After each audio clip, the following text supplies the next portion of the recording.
भूतेश्वरनाथ शिवलिंगर विरल गाथा। जीवंत शिवलिंग परी धीरे धीरे एही शिवलिंग बढ़ुथुबा नेई चर्चा हेउछि। तेबे भगवान शिवं को अनेक रूपरे पूजा करा जाए। देशरे अनेक शैवपीठ रहिछि एवं सेगुड़िकर अनेक किंबदंती मध्य रहिछि। सेहिपरि छत्तीसगढ़ गरियाबंध जिला मुख्य चिकित्सालयरू मात्र 3 किलोमीटर दूर थिबा मरडा गाँवर भूतेश्वरनाथଙ୍କ शिवलिंग हेउछि अन्यतम, जहाको स्थानीय अंचल भकुरा महादेव नाम समस्ते जानती।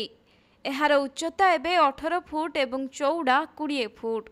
सबुठारु आश्चर्यजनक घटना हेउछि एही शिवलिंगर उच्चता वर्षकु 2 ରୁ 4 इंच बढ़ी थाए, जहाकू अंचलवासी शिवंको अलौकिक घटना कहूथुबा बेले एहाकू नै विभिन्न यूनिवर्सिटी तथा संस्था तरफरु रिसर्च करा जाउछि। तेबे साधारणतः शिवलिंग समान गलेई रही थाए, किंतु एही विशाल पत्थर खंडरे छोट बड़ खाल रहिछि। तेणु एही शिवलिंगंकू अर्धनारीश्वर रूपरे पूजा करा जाए।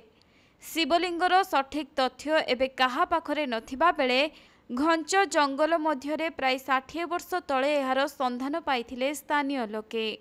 कुहा जाए एठारु एक बलद बोबाइबार शब्द शुभुथिला। तेणु लोकमाने देखिबा पई सेठाकू गला परे सेठारे एक छोट पत्थर खंड थिला। धीरे धीरे लोकंको आस्था बढ़िला एवं एठारे पूजार्चना आरंभ हैला। प्राय 60 वर्ष मध्यरे एही छोट पत्थर खंड 18 फुट उच्चतारे परिणत होइछि। बलद बोबाइबाकू छत्तीसगढ़ भाषा रे भगुरा कहा जाउथबा बेले एही शिवलिंग एबे भगुरा महादेव नाम स्थानीय अंचल रे प्रसिद्धि रहिछि। सेपटे प्रति वर्ष सरकारଙ୍କ तरफरु एही शिवलिंगर वृद्धि उपरे जांच करा जाए। विभिन्न यूनिवर्सिटी एवं रिसर्च स्कॉलरଙ୍କର ମଧ୍ୟ एठारे भिड़ जमुछि।